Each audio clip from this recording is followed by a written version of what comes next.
എല്ലാവർക്കും നമസ്കാരം. ഞാൻ ബ്രഹ്മശ്രീ ഡോക്ടർ ശശികുമാർ ശർമ്മ. ഇന്ന് എല്ലാവർക്കും അറിയാവുന്ന വിജയദശമി ദിനമാണ്. നമ്മൾ 9 ദിവസം 9 രാത്രിയും 10 പകലും ആചരിക്കുന്ന ഒരു ആചാരമാണ്. ഒരു വർഷത്തിൽ 4 നവരാത്രി ഉണ്ടെങ്കിലും കേരളത്തിൽ ഈ ശരത്കാല നവരാത്രിയാണ് കൂടുതൽ പ്രാധാന്യത്തോടു കൂടിയിരിക്കുന്നത്. ഒരു നവരാത്രി വസന്ത നവരാത്രി കഴിഞ്ഞുള്ളൂ. അത് വാരാഹി ദേവിക്കാണ് പ്രാധാന്യം, ഇതിൽ ദുർഗാദേവിക്കാണ് പ്രാധാന്യം. 9 ദിവസം ദുർഗാദേവിയുടെ 9 ഭാവങ്ങളെ പൂജിക്കുകയും 10ാമത്തെ ദിവസം വിജയദശമി അഥവാ സരസ്വതി പൂജ, കേരളത്തിൽ പ്രത്യേകമായിട്ട് സരസ്വതി പൂജയാണ്, സരസ്വതി പൂജ കഴിക്കുകയും ചെയ്യുന്ന ഒരു പരിപാടി. കലയും ആചാരവും ഐതിഹ്യവും ശാസ്ത്രവും കലർന്ന് ഇരിക്കുന്നതാണ് ഈ നവരാത്രി. ഭാരതീയ അനുഷ്ഠാനങ്ങൾ മുഴുവൻ 9 രാത്രിയും 10 പകലും നീളുന്ന ഒരു ആചാരാനുഷ്ഠാന പദ്ധതിയാണ്. ഒരു ദേവി പൂജ, ശക്തി പൂജയുടെ ഒരു ഒരു പീരീഡ്, ഒരു ട്രെയിനിങ് പീരീഡാണ് ഈ 9 ദിവസം 9 രാത്രിയും 10 പകലും ശക്തി പൂജ. കുറേ തരത്തിൽ ഇതിനെ ആചരിക്കുന്നുണ്ട്. സാധാരണ മഹാകാളി, മഹാലക്ഷ്മി, മഹാസരസ്വതി എന്നീ 3 ഭാവങ്ങളോട് കൂടിയിട്ട് 3 ദിവസം ആചരിക്കുന്ന സമ്പ്രദായമുണ്ട്.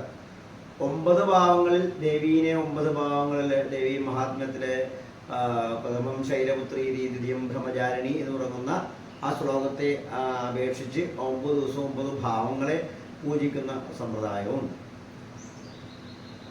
വ്രതങ്ങളുടെ റാണി അഥവാ നവരാത്രി എന്ന് പറയും. വ്രതങ്ങളുടെ റാണി. നമ്മുടെ ശ്രീമാൻ നരേന്ദ്രമോദിജി, നമ്മുടെ പ്രധാനമന്ത്രി, പണ്ട് അമേരിക്കയിൽ പോയപ്പോൾ അദ്ദേഹം അവിടെ ഭക്ഷണം കഴിച്ചില്ല. അവിടെ ഭക്ഷണത്തിന് പകരം ഒരു ഗ്ലാസ് തേൻ ആണ് ഒരു ഗ്ലാസ് തേനും അതോടനുബന്ധിച്ചുള്ള ചെറുനാരങ്ങ നീരും തേനുമാണ് അദ്ദേഹം കഴിക്കുന്നത് വ്രതത്തിൽ. അപ്പോൾ അത് വളരെ എന്നെ ആകർഷിച്ചിരുന്ന സംഭവം. അപ്പോൾ ഞാൻ പിറ്റത്തെ വർഷം ഞാനും അത് ആചരിച്ചു. എങ്ങനെയാണ് അദ്ദേഹം ഈ ഒരു ഗ്ലാസ് തേനും നാരങ്ങ നീരും കൊണ്ട് 9 ദിവസം കഴിയുന്നത് എന്ന് ഞാനും അങ്ങനെ കഴിഞ്ഞു. നല്ലൊരു എക്സ്പീരിയൻസ് ആയിരുന്നു. അപ്പോൾ അതുകൊണ്ട് തന്നെ ഇതിനെ വ്രതത്തിൻ്റെ റാണി എന്നുകൂടി പറയുന്നുണ്ട് എന്നുള്ളതാണ്. പലതരത്തിൽ ഇതിനെ ആചരിക്കുന്നു. രാമലീലയായിട്ട് ആചരിക്കുന്നുണ്ട്, ബംഗാൾ ദുർഗാപൂജയായിട്ട് ആചരിക്കുന്ന, ഭാരതത്തിലെ ചില ദസറ എന്ന് പറയുന്ന ആചരിക്കുന്നുണ്ട്, അങ്ങനെ വിദ്യാരംഭം, പൂജവെപ്പ്, അങ്ങനെ പലതരത്തിൽ ഇതിനെ പേരുകളിട്ട് വിളിക്കുന്നുണ്ടെങ്കിലും ഇവിടെ ഈ അവസാനത്തെ 3 ദിവസം, അഷ്ടമി, നവമി, ദശമി, ഇങ്ങനെ 3 ദിവസം. അപ്പോൾ ദുർഗാഷ്ടമി എന്ന പൂജവെപ്പ് എന്ന് പറയും. അപ്പോൾ ആസുരിക ശക്തിയെ തോൽപ്പിക്കാൻ വേണ്ടിയിട്ട് ദൈവിക ശക്തി ഉയർത്തെഴുന്നേൽക്കുന്ന ഒരു ദിനം കൂടിയാണ്. അപ്പൊ എന്തുകൊണ്ട് ഈ 3 ദിവസം നമുക്ക് വായിക്കാൻ പാടില്ല, എഴുതാൻ പാടില്ല, അങ്ങനെയുള്ള കുറേ കാര്യങ്ങൾ പൂർവികന്മാർ എഴുതി വെച്ചിട്ടുണ്ട്. എന്തുകൊണ്ടാണത് എന്നുള്ളത് പലർക്കും അറിയില്ല. അപ്പോൾ ഈ അസുരന്മാരെ തോൽപ്പിക്കാൻ വേണ്ടിയിട്ട് ദേവിയുടെ ഒപ്പം സകല ദേവന്മാരും ആ യുദ്ധത്തിൽ പങ്കെടുക്കുന്നു എന്നുള്ളതാണ് നവരാത്രി.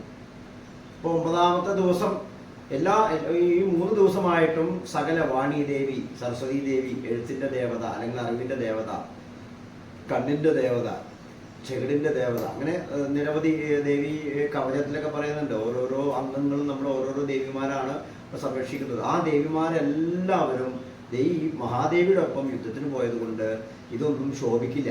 വിദ്യ പഠിച്ചാൽ ശോഭിക്കില്ല, കേട്ടറിവ് ശോഭിക്കില്ല, കണ്ടറിവ് ശോഭിക്കില്ല. അതുകൊണ്ട് തന്നെ ഈ 3 ദിവസം മൗനവ്രതത്തോടു കൂടി ദേവീനെ ആചരിക്കാൻ വേണ്ടിയിട്ടാണ് ഈ 3 ദിവസം നമ്മൾ എഴുത്തിന് വയ്ക്കുക എന്ന് പറയുന്ന ചടങ്ങ്. പണ്ട് 9 ദിവസം ഉണ്ടായിരുന്നെങ്കിൽ ഇന്ന് 3 ദിവസമാണ്.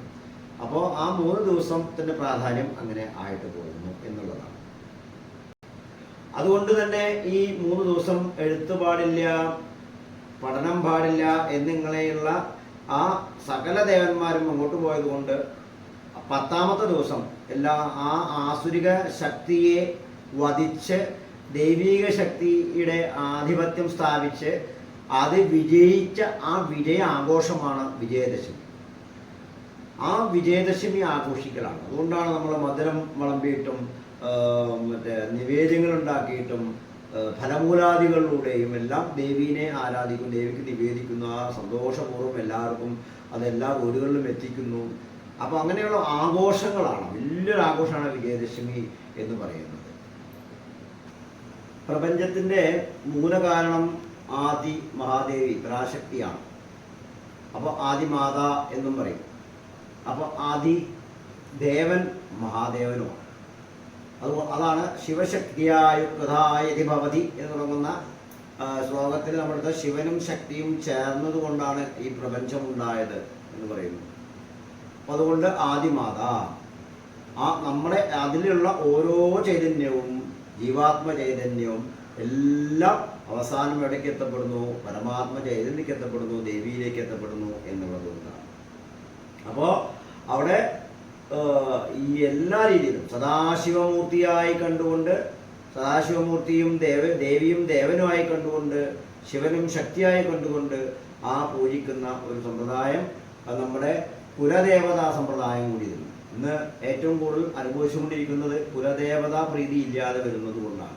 അപ്പോൾ എല്ലാ വീട്ടിലും എല്ലാ ഹിന്ദു ഭവനങ്ങളിലും ഈ കുലദേവത ആചാരം ഒന്നും ഭുവനേശ്വരി ഉണ്ടായിരിക്കാം, അല്ലെങ്കിൽ ഭദ്രകാളി ഉണ്ടായിരിക്കാം, അല്ലെങ്കിൽ ലക്ഷ്മി ഉണ്ടായിരിക്കാം, സരസ്വതി ഉണ്ടായിരിക്കാം, ഇങ്ങനെ ഏതെങ്കിലും ഒരു ദേവിയെ വെച്ച് ആരാധിച്ചിട്ടുണ്ടാവാം പണ്ട് കാലത്ത്. അതെല്ലാം ഇന്ന് മുറിഞ്ഞു പോയി, കട്ടായി പോയി. അതുകൊണ്ട് ഇന്ന് ദുരിതങ്ങളും ദുഃഖങ്ങളും അനുഭവിച്ചുകൊണ്ടിരിക്കുന്നു. ഇവിടെ ആ ഉപാസനാ സമ്പ്രദായം കറക്റ്റായാൽ, ദേവിയുടെ ചൈതന്യം എല്ലാവരിലും എത്തപ്പെട്ടാൽ, സമ്പത്ത്, സമൃദ്ധി, അഷ്ടൈശ്വര്യം, മഹാകാളി, മഹാലക്ഷ്മി, മഹാസരസ്വതി. മഹാകാളി എന്ന് പറയുന്നത് ശ്രേഷ്ഠതയെ തരുന്നോളും, ലക്ഷ്മി ധനത്തെ തരുന്നോളും, സരസ്വതി അറിവിനെ തരുന്നോളും. ഈ മൂന്നും ഉണ്ടെങ്കിൽ മാത്രമേ ഒരു ഗൃഹസ്ഥനെ, ഒരു കുടുംബം നോക്കുന്ന വ്യക്തിക്ക് മുന്നോട്ട് പോകാൻ പറ്റുള്ളൂ. അവർ കുടുംബത്തിൽ എല്ലാവരും ചേർന്ന് ആരാധിക്കേണ്ട ഒരു ഉത്സവമാണ് ഈ മഹാനവരാത്രി ഉത്സവം.